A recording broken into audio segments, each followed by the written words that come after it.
So let's open up to an amazing part of the Bible. We aren't used to this part sometimes, but it's from 2 Kings.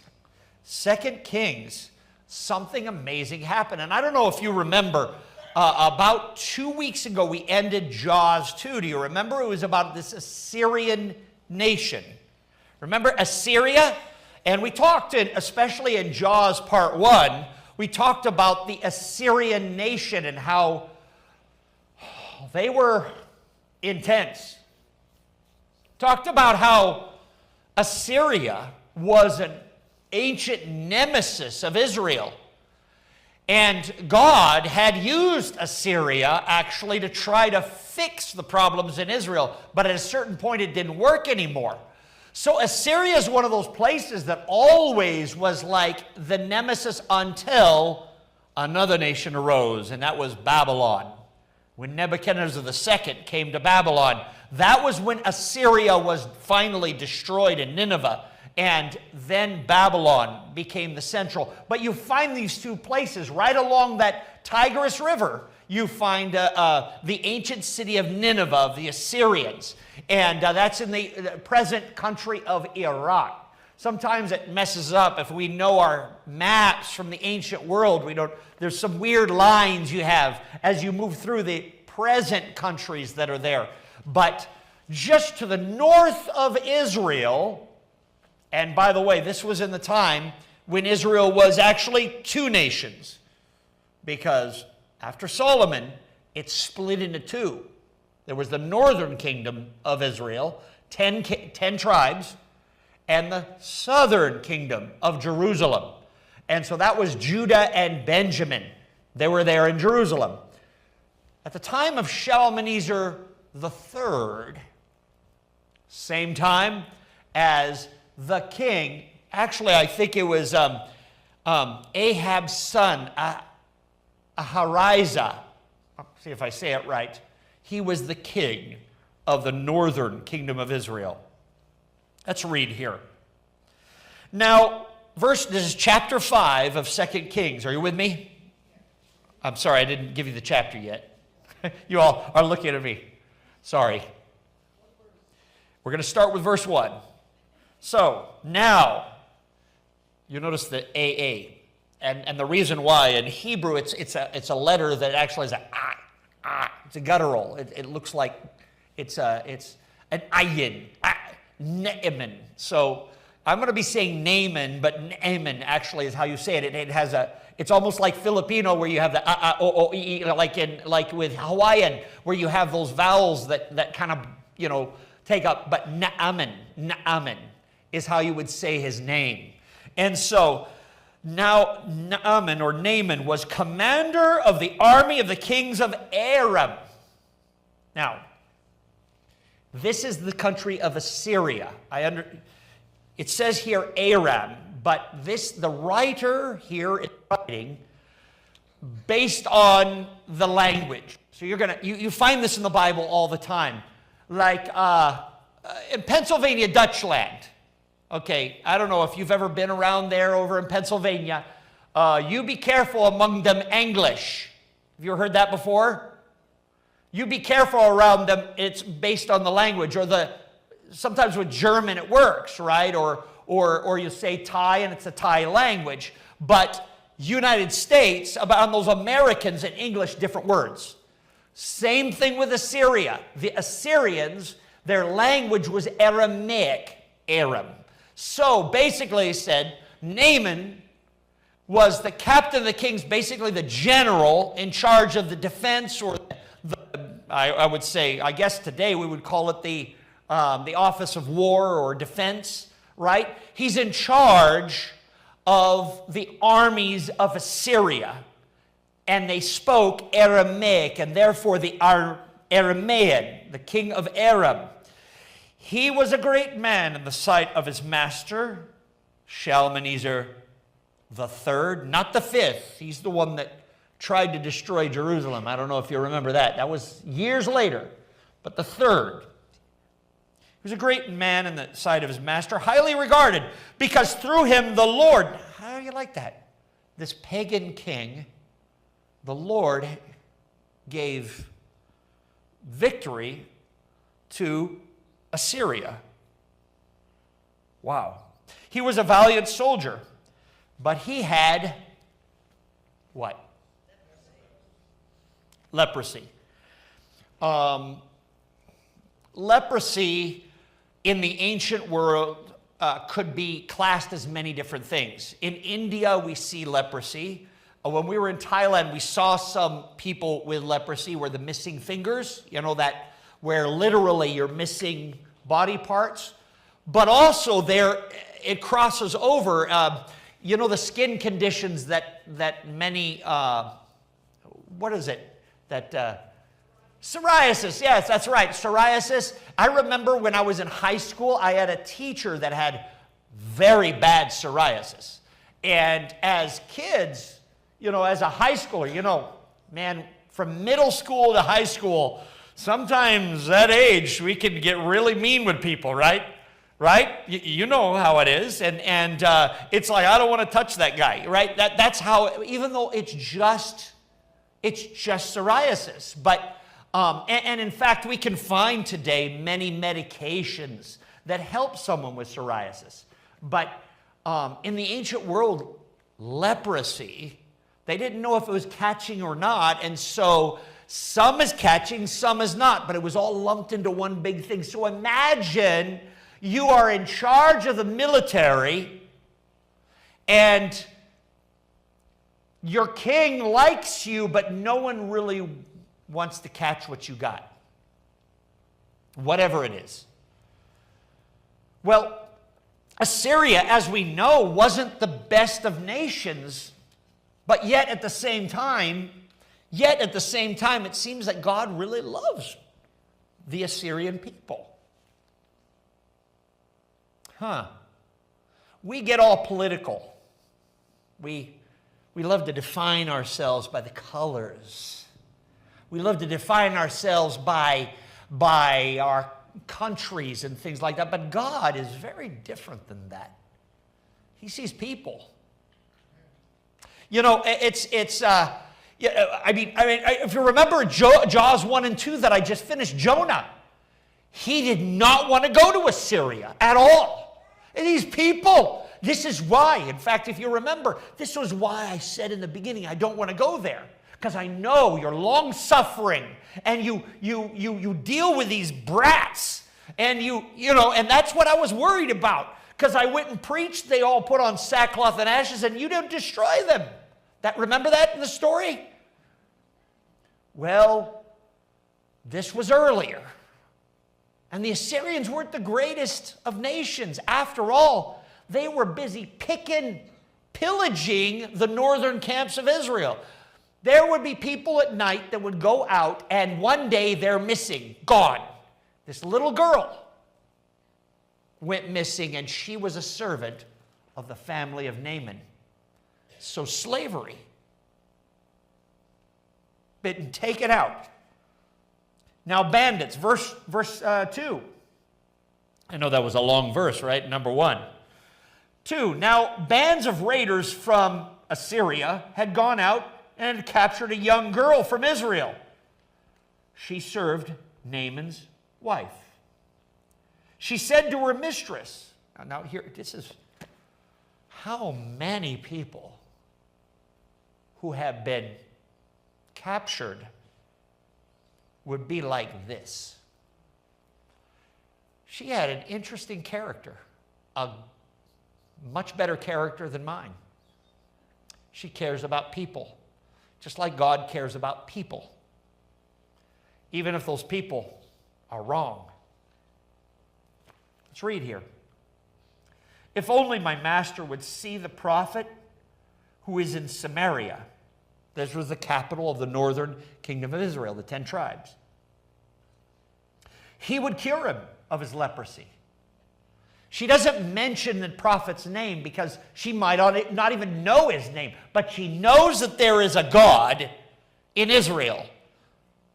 And she says, if only my master. Now, as a girl, as someone that's, you know, you kind of know the importance, but I don't know if she really got the importance per se. It says young woman, meaning young person, meaning she was probably maybe 15. And you can kind of get it, but if you don't have media, you don't have phones, no social media, you know someone's important, but you really don't really know the extent of the importance because you're in the group, you're in the household, so to say. And so she says, if only he could get helped.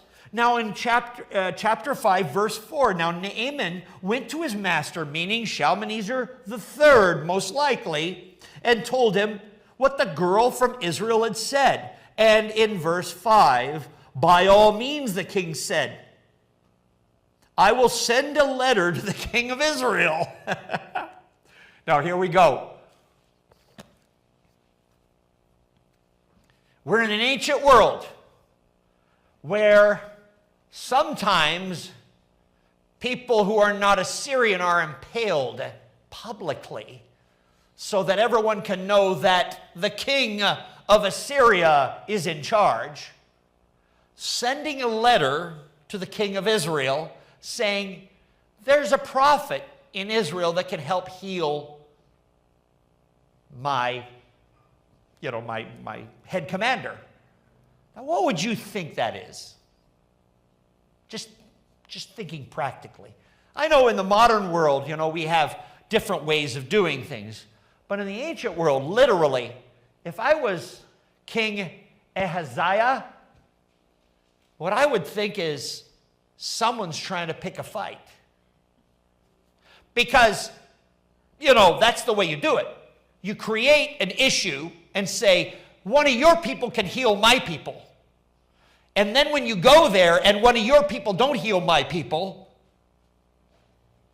it's war, right? That's just the first thing. In fact, let's read here. Let's read exactly what the king says. So he says, let's see, if only my master, let's see if I catch where I am.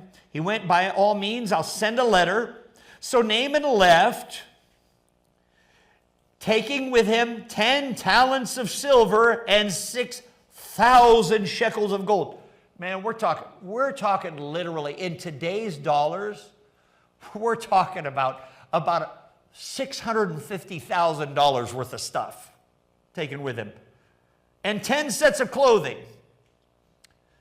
The letter he took to the king of Israel read, with this letter I am sending my servant Naaman to you, so that you may cure him of his leprosy. As soon as the king of Israel, Ahaziah, the son of Ahab, as soon as the king of Israel read the letter, he tore his robes and said, am I God? Can I kill and bring back to life? Why does this man send someone to me to be cured from leprosy? See how they're trying to pick a quarrel with me. Yeah, he's basically, exactly. Thank you, Sherry. I won't use those words. Actually, I did, I think, a few weeks ago. But anyway, the thing is, I'm totally in trouble right now. I'm toast. Because Israel was much smaller than Assyria. In fact, you could go, and Assyria was quite amazing, and it's amazing that Israel even stayed alive. The northern kingdom, not the southern, but the northern. The fortified cities were close to nothing compared to Jerusalem. The whole countryside was easy to conquer. It was just like flat and then rolling hills and, the valley of Armageddon and all this area that's up there. You can go in Dan and Samaria. When we go to Israel, we go to Dan, which is right near where Samaria, just south and to the west of there is Samaria. But the place where I believe it was Jeroboam, he put the golden calf there and said, worship this at the temple. It's just all this stuff. Israel had messed up big time. And Israel, it wasn't very long before Israel was going to get wiped off the map if they didn't capitulate to Assyria. This is why Ahab, for years, along with Jezebel, had capitulated in a way, using other gods as their way of trying to make sure they stay alive as a nation. But God says that is not going to be the way. that will save you. You need to stick with me. Well, he rips his robes. That is the king of Israel, northern kingdom of Israel, rips his robes. Verse 8, when Elisha, the man of God, heard that the king of Israel had torn his robes, he then sent a message. Why have you torn your robes? Have the man come to me, and then it will know there's a prophet in Israel. Verse 9, so Naaman went with his horses and chariots and stopped at the door of Elisha's house.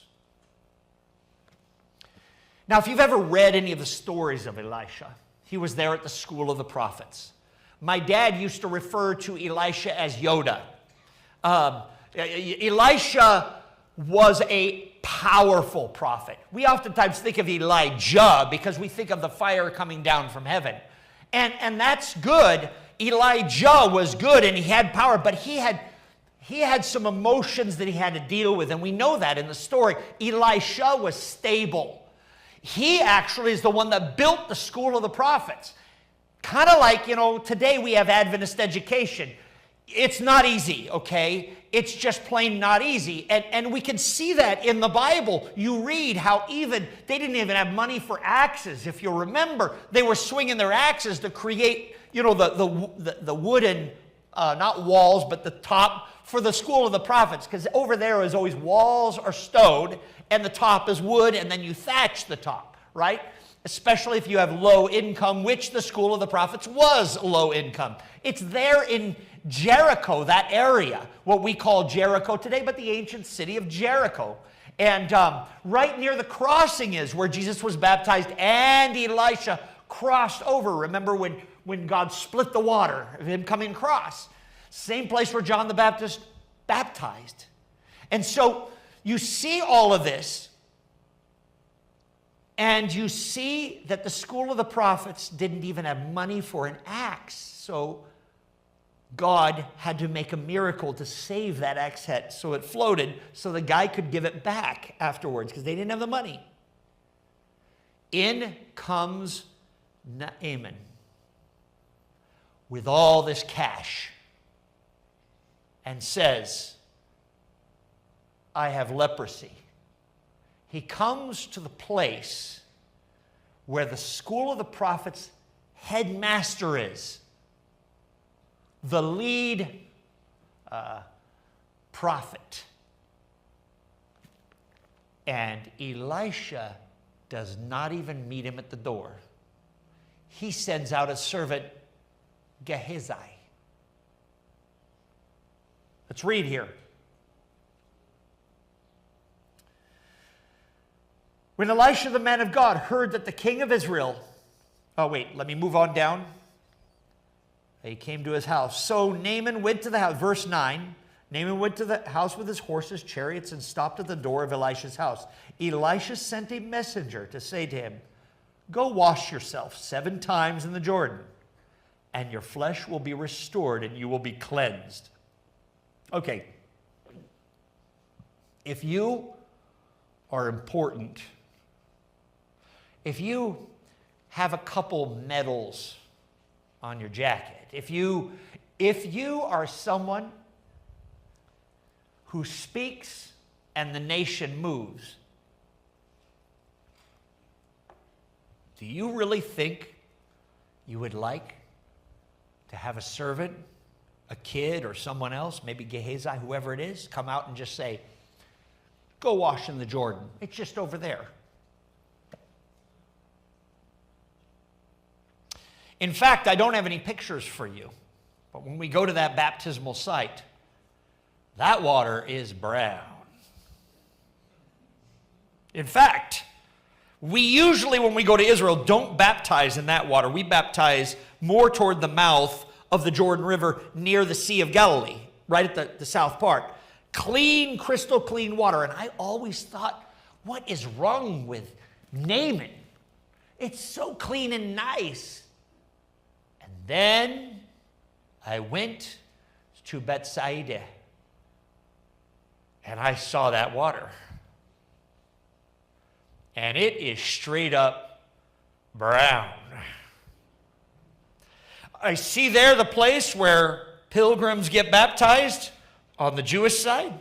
Right in the middle, there's this little string, you know, like in a pool with little floaties. And right on the other side is Jordan. And there is the church of St. John on the other side, the Greek Orthodox Church, where people get baptized on that side. It's a demilitarized zone. When you go in, you meet soldiers and they check you out and make sure you don't have anything on you, because you can go right across line, right there.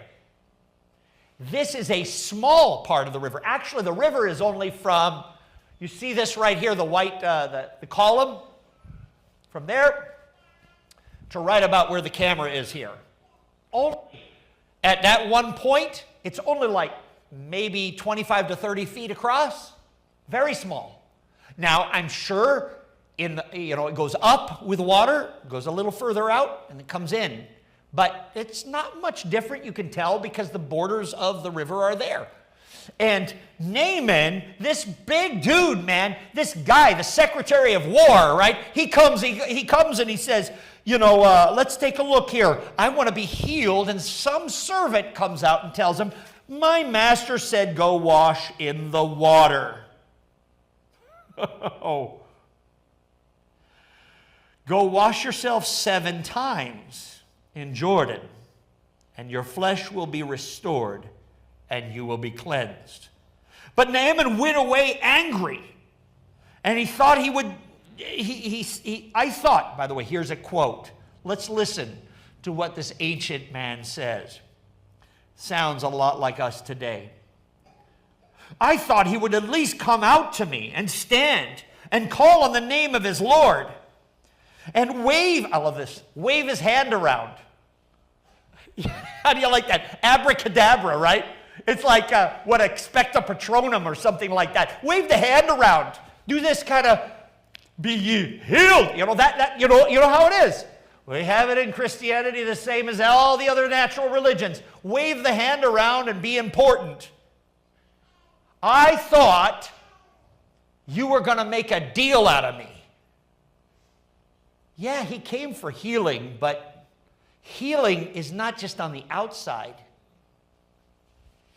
Sometimes it has to happen on the inside. In fact, I would put to you that healing on the inside is what heals the outside. We all know that, don't we? If you are dealing with a problem on the outside, like skin or otherwise, you start finding there's something on the inside that's a problem. What's going on the inside? That's why we go to the doctor for internal medicine. My kids, oftentimes we deal with, my sons, John and James, deal with their kidneys. And whenever things start happening on the outside, we go, oh, we need to have another scan, see what's going on the inside with those big stones in there. And sure enough, you start finding, that's okay. There we are. The inside needs healing. More than that, our spirit must be healed. Do you need healing? Do you know you need healing? Do others see that you need healing? I know we put on the outside, we make ourselves look good. We put on our ties. I didn't today, by the way. I snuck away today. We all do what we can to try to change the outside, when the inside sometimes needs something deeper. Are you with me, everyone? All right. I'm putting anyone to sleep here. Hopefully not. I'm going to make you stand up. All right. All right. Do some calisthenics. All right. Let's keep going. So I thought he was going to wave his hand around me. Are not Abana and Pharpar, the rivers of Damascus, better than all of these rivers in Israel? Could I just wash in them and be cleansed? So he turned and went off in rage. It's over. Israel's gone. Literally. You go back, there's going to be an army very soon coming back. Naaman's servant went to him and said, my father. Now here's an interesting, Naaman's servant. wonder, I wonder. Remember the girl that was a servant? I don't even know what her name is. Maybe her name's Abigail. I don't know. Like that name, Abigail, right? And maybe one of the servants, they might be Israelite. He went to him and said, Father, if the prophet had told you some great thing, would you not have done it? It's true. Go to the top of Mount Olympus and give 5 million shekels. I would have done that. But go to the river that's brown and just dip 7 times. Whatever. You know what I mean? We are like that, aren't we? We judge things by how hard they are. We judge on the outside. But God looks at the heart. So, let's see. If he had said some great thing, would you not have done it? How much more when he tells you to wash and be cleansed? Verse 14. So he went down and dipped himself in the Jordan. I want to stop there for a second. The message today is called To Be or Not to Be. The ancient play by William Shakespeare and Hamlet. I go, to be or not to be. And Hamlet finds himself in the situation where his father had been killed, poisoned by his mother and his dad's brother. And there's this situation where it's like, I found out about it. What am I going to do? That's the thing, isn't it? Are you going to move forward and deal with the issue you have? Or are you going to say, never mind, I'm just going to act like I'm not here and just fall in line. Life is easier anyway, right? Forget about it. Don't worry about it. You've had that at church even. Don't worry about it. It's just, or you're going to deal with it. And wisdom, wisdom is a big deal. You got to know the why of what you're doing, whether it matters or not. Because sometimes you do things and it really doesn't matter. But am I going to take care of this or not? Will it lead to something better or not? And you may know the story. It is a tragedy, actually, the play Hamlet. But the question remains. It's the same question that Naaman and we have to ask ourselves is, I know I have an issue. He knew on the outside. He didn't realize maybe on the inside, but he's trying to deal with it, right? And it seems to me like he's a good guy, even if he's in a very evil nation, so to say, how it was being run, because Assyrians are good people. Okay, we've got some Assyrians that come to this church. They're good people. But not every nation is good. Just like with America, right? Is all Americans good? No, it's not. It's same with any nation. In the same way. He was someone trying to do what's right. But the question is he going to do something about it? Are you going to do something about it in your life? I love that baptism is kind of like that thing. I love even more that exact location in Israel on the edge of Jordan today, that place is the same place where John baptized Jesus. Same place where the children of Israel came across from the deserts, across where God pulled the water up and it piled up in Adamah as they're coming across. That one crossing point. The same place where Elijah hits and it splits, and Elisha did the same. That same location is the place where God said, Naaman, go there. Dip how many times? I love it. 7. Not 6, not 5, not 20, not 47, not 1. 7 times. And I know as a secretary of war of that ancient nation of Assyria, he certainly doesn't want the ladies who are coming by and washing their clothes to see him taking off his clothes and going in. Could somebody just cover, please, so that everybody doesn't see me here? This is embarrassing already. Right? In he goes. I can imagine 1, you go. By the way, to dip does not mean just to, dip the foot. Or like the baptism in many churches where you just go, on the forehead, done, of the cross, done. Or like the baby, right? It's not like that. It's literally baptizo, under the water and back up. So he had to go in full on, in brown water. Brown water. 1, 2, 3, 4. I'm sick of it already. 5, 6. I'm wondering if he was counting the ways in which he was going to defeat this nation. If the 7th one didn't happen, is he being played or something by this country and this prophet who knew not the Assyrian God? And God that actually they didn't know the name of. They knew this Tetragrammaton, the Yahweh, but it's always said it's not really a name, it's more of to be. It's this God that has really no name, but we use this. And today the Jewish people will say Hashem, which means the name. That's all it means. You don't say the word. This God that he knew not. The 7th time his head goes down and up he comes. Let's read.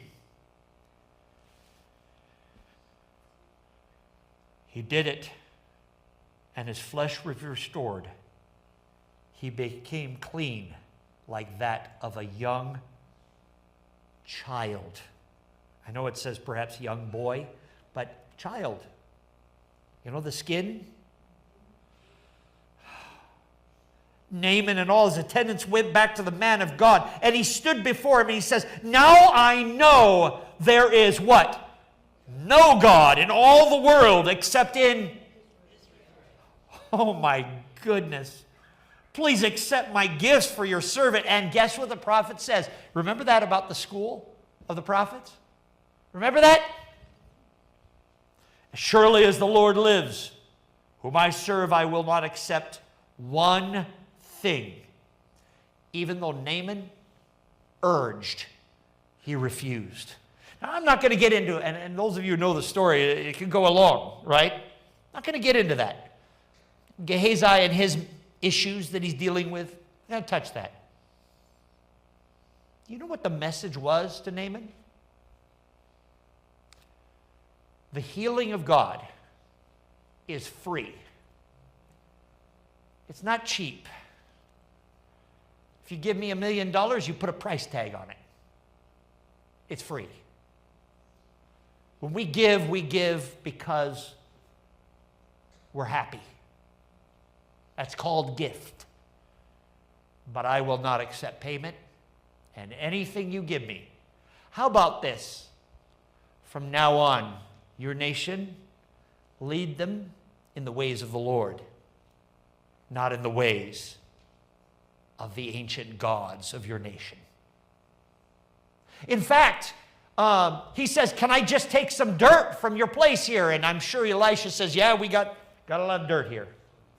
You take as much as you want. In fact, take it from over here. We need, all right, there you go. Take the dirt. He says, I'm going to put it at my place, and every time I worship, I'm going to worship on that ground. And then he asks for permission. He says, sometimes when my master is worshiping his God, I hold his arm and I bow with him. And Elisha says, man, you're good. You're good. You maybe have never in your life truly made a decision that will change your life. Maybe you have, maybe you haven't. But I ask you, and there are many of you online, I see you guys out there, if you have never made a decision, and I know we like to keep decisions far from us. It's easy to say, yeah, okay, yeah, okay. Yeah, I'll do it later, and then later never comes. Sometimes we just need to be. Not worry about the future. Instead, worry about what we believe right now so that God can use us to change maybe the world. For about 150 years more, Assyria had no problems with Israel after this event until new kings came up and eventually changed their mind and didn't like. In 722, Israel went down, the northern kingdom. But Naaman changed their entire trajectory for a time. God is calling you